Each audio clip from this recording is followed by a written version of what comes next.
Spidey changes up his mode of transportation. Here's your look at the new Hasbro Spider-Man Far From Home. This is the Spider Jet. Flying around the skies, this Spider Jet has launching missiles and comes included with its very own Spider-Man figure.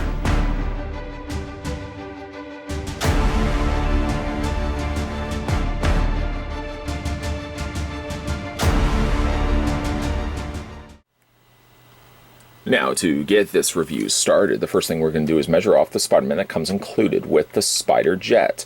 A big thank you, by the way, to the folks over at Hasbro for nice enough to send a whole bunch of Spider-Man stuff my way. We're going to have a look at it in upcoming videos. The Spider-Man, though, that comes included with the Spider Jet is actually 5.7 inches. We probably remember that measurement with some of the other Spider-Man figures that we had looked at before. Don't worry, we'll do some size comparisons. Switching that over to centimeters, however, you're looking at the figure standing 14.6 centimeters tall. And because I promised it, here's a couple of other Spider-Man figures that we already had a look at before. This is Glider Gear Spider-Man. A Spider-Man, sadly, that has some difficulty standing because of the backpack that's on his back, the permanent backpack. You'll see also that these are the same size to one another. Speaking also of similar sized Spideys, that's a whole lot of S's. Here is the stealth suit Spider-Man. We can also put that next to Spider-Man. They're all, again, roughly about the same height. Then it gets a little bit taller, a little more difficult, because this is the Ultimate Crawler Spider-Man, a Spider-Man that we already looked at before, which unfortunately does dwarf and alter the state of the sizing for Spider-Man, because he is taller than all the other Spider-Man figures. Still, I have a bit of an issue, like I said, with the Glider Gear Spider-Man standing upright. So there's the Spider-Men.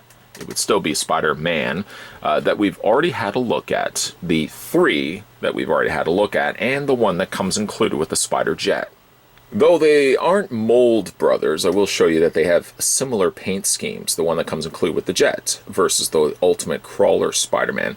The differences do stop there because, like I said, the mold is a little bit different. It's unfortunate because, as a result of it, something I want to talk about eventually for this figure is the fact that he does have some slight limited imposability. He actually only has 5 points of articulation. The Ultimate Crawler Spider-Man actually was a lot better in the sense that it did have, if you remember, hinge joints on the shoulders, bends in the elbow, and bends in the knees as well. The one that does come included with the Spider Jet, unfortunately, this is a bit of the disappointment end of it. While it does have ball joints in its head, or a single ball joint in his head, it only unfortunately gets relegated to swivels on his arms and swivels on his legs. That's all he gets. Doesn't have the bends in the elbows, doesn't have the bends and hinges in the knees. I guess, again, size-wise, you can compare it to the the Glider Gear Spider-Man. If you remember, this one had the mechanism in which you could release out the glider wings. They are similar in size, yes, but unfortunately, again, this one doesn't have the posability. Only 5 points of articulation, whereas the Glider Gear Spider-Man had all the stuff that we had looked at with the Ultimate Crawler Spider-Man. I know they couldn't have reused the exact same mold, likely due to the fact that this one already had the built-in winged backpack, but I wish that they could have also reused maybe the arms. I mean, if the molds are available, I mean, this one, granted, doesn't have the hinges in the knees, but at the very least, it would have had hinges in the elbows and the shoulders. I wish they could have just used the same arms, if anything else. I also thought, too, at one point that they could have also reused and just simply repainted this one right here. But I'll show you how those all fit when we put them into the cockpit of the Spider Jet. I guess when it just was all said and done, they wanted to go with a slimmer build Spider-Man and end up going with this one. But it's just a shame that, unfortunately, it doesn't have as much the posability. It's a decent all-around looking Spider-Man. Making use now of the white panels, panel lining that the one that we had just looked at, the Crawler Spider-Man, had. I find this one is a lot brighter than, for example, the Glider Gear Spider-Man. The detailing on the face and sculpt overall is quite good. It's just a shame, unfortunately. Yeah, like I said, I just kind of wish they could have had articulation versus more so, I should say, than the 5 points of articulation. Peg holes on the undersides of his feet. This Spider-Man doesn't have any real difficulty standing.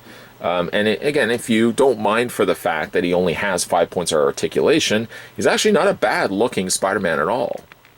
Then we have a look at the Spider Jet, and some funny enough information about the Spider Jet. We just bring in the packaging.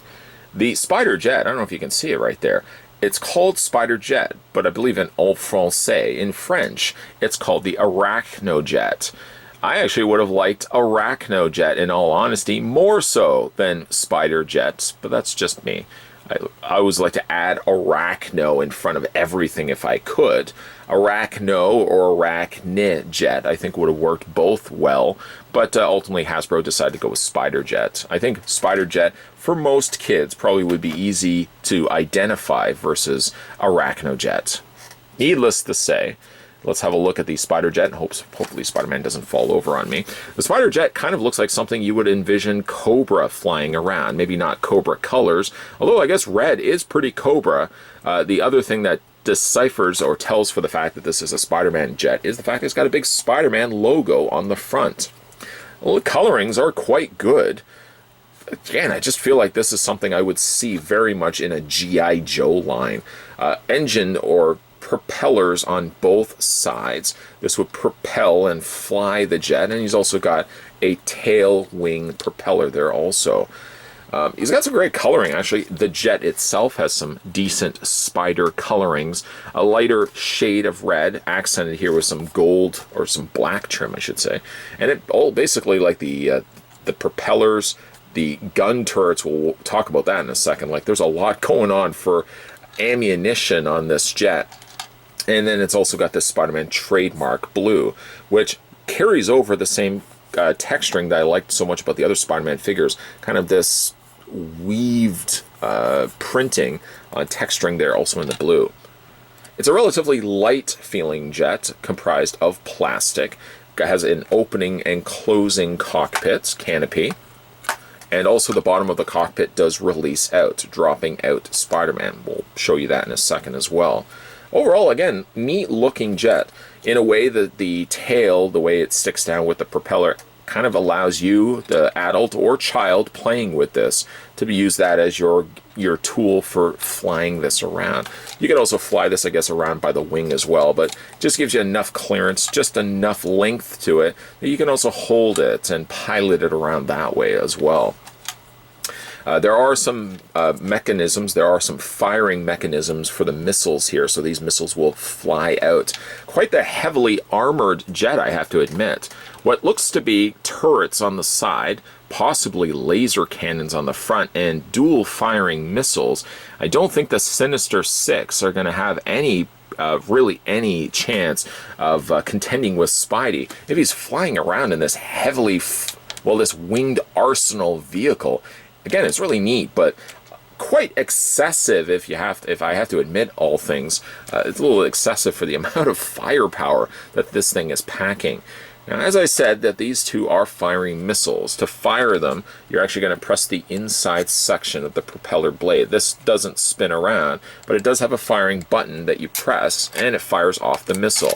We fire off the missile, you'll see. Let me just push this in all the way. It does fire off quite a considerable distance. Luckily, still at a distance, I was able to grab it, retrieve it, and then I can just pop that back into place. It's got button firing mechanisms on both sides. You can fire them together, pressing them obviously together, or you can fire them one at a time. There's also this drawstring line that's located on the back of the jet. This is, I guess, in a way you could use it for Spider-Man if you want to have him, for example, dangling off the back of the jet, kind of like he's swinging and the jet's kind of just carrying him away. It's not really intended for this. I'll show you what it's intended for, but I guess it's kind of a makeshift way if you want to have Spider-Man kind of swinging through the city areas or places which we always seem to find fun with.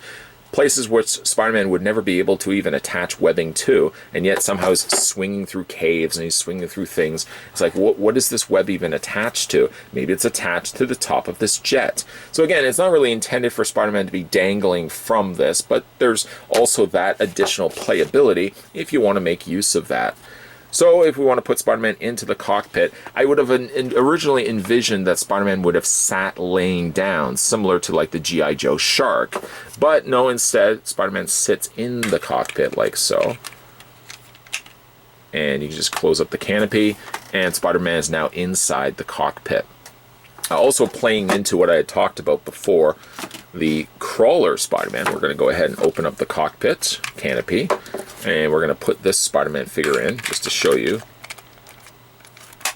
It does still technically fit. So yes, they could have also used this figure and just maybe given a slight different change of paint versus this one right here, and also being that it fits this figure and it also fits this figure, you can pretty much put all of the Spider-Man figure Far From Home figures in here, except for of course the exceptions to the rule, the ones that already have like built-in mechanisms to it. Obviously those wouldn't be able to go in there. So we'll go ahead and take the one that really doesn't belong in there to the one that does belong in there. As I said, the cockpit does have a kind of a drop, like a little drop section, drop belly to it. And in order to do that, there is inside, probably the first thing you'll want to do is this line right here. This line has a very similar shape to the one that we had looked at before. This, in fact, does look like the same molding that was included also with the Ultimate Crawler Spider-Man. You'll remember the one that attached to the zip line. When you pull that, the back section here retracts back into the unit. And if I just kind of pull the ship back a little bit, as I pull this, you'll see that it brings the string forward. It's pretty simple mechanisms, but very effective nonetheless. So what you can do is you can attach this to Spider-Man's arm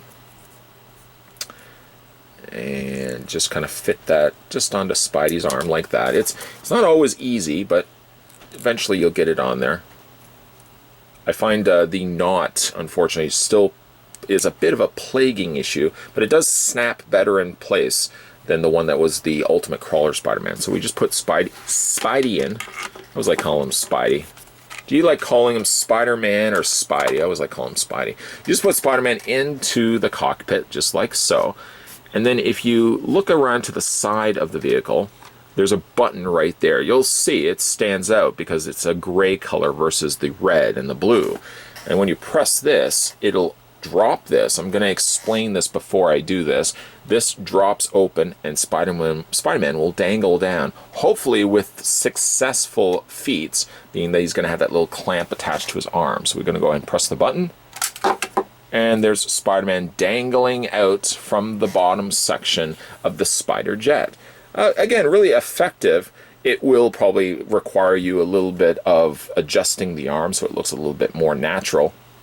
Because when you are putting Spider-Man into the jet once again, you could either open it up, you could open up the canopy, put him back in this way, or you could simply just lay him back down onto this platform and then just bring this up, and that snaps back into place. To get him to swing, you obviously wouldn't be able to close the canopy with his arm up, so it will again involve you to bring Spider-Man's arm just down like that. Close up the canopy, and then fly him around the city, and when he's ready to deploy again, you're just going to go ahead and press the button and eject Spider-Man out from the bottom. Again, it's pretty successful for a simple, really a simple mechanism. You're really only having a string running through the length of the jet and attaching to Spider-Man's arm. Not that I would have ever imagined Spider-Man be flying around in this, although jokingly, you know, once the movie comes out, you never know. Maybe in Far From Home, he at some point in the film flies around in a little jet, maybe that Tony Stark had designed. I don't really think so. Obviously, this is a case where Hasbro has just developed some toys, some vehicles for their characters, for their figures, and I'm all for that. Could this be, in theory, something that Spider-Man could fly around in? Absolutely. I mean, you could use your imagination.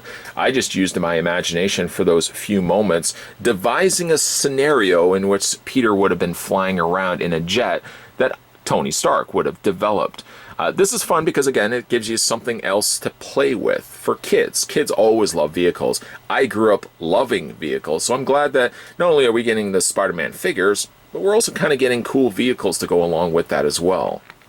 We kind of seem to live in a world nowadays where action figures don't always get vehicles. Of course, there's the go-to lines like Star Wars, for example. Star Wars will always seem to include with vehicles. Or G.I. Joe at one point. G.I. Joe is not really something that's a household name anymore, but G.I. Joe was synonymous with having vehicles. But when it comes to superhero characters, few and far between do any of these heroes actually come with vehicles. So it's nice that Hasbro devised a way that I think theoretically could have worked. Peter Parker could very well have acquired a jet along the way. Why not?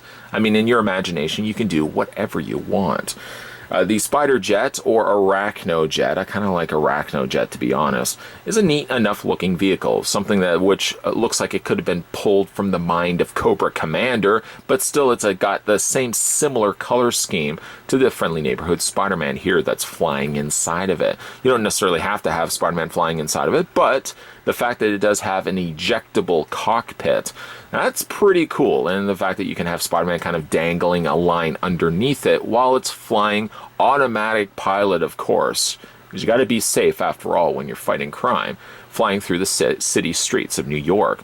If you guys are interested in picking this one up for yourself, some good news is the Spider-Man Far From Home Spider Jet should be available now in toy stores and retail stores alike. Again, a big thank you to the folks over at Hasbro for making this review possible. If you guys want to go back and also have a look at some of my previous Spider-Man Far From Home reviews, they're pretty easy to find, or don't worry, there's also going to be a playlist for you as well. Also, if you're new to this channel or a long-time viewer and I just never got around to doing it, make sure you hit that subscribe button that's just below the videos here, and also turn on your bell notification. Apparently that is a crucial requirement. YouTube requires now that everybody hit a bell notification to guarantee that when new videos are coming onto this channel, you'll never miss out. Hitting subscribe, I would have thought would have been enough. Apparently you got to turn on a bell notification as well. Let me know what you guys think down below in the comments section of the new Spider-Man Far From Home Spider Jet, whether you picked it up for yourself or just based on this review and this review alone. Stay tuned, guys, because we're also going to have a look at some more upcoming Spider-Man Far From Home toys. So keep your eyes peeled. Ooh, I don't like saying that. Keep your eyes peeled, though, for future videos, and stay tuned to this channel. Thanks for watching, guys, and I'll see you guys next time.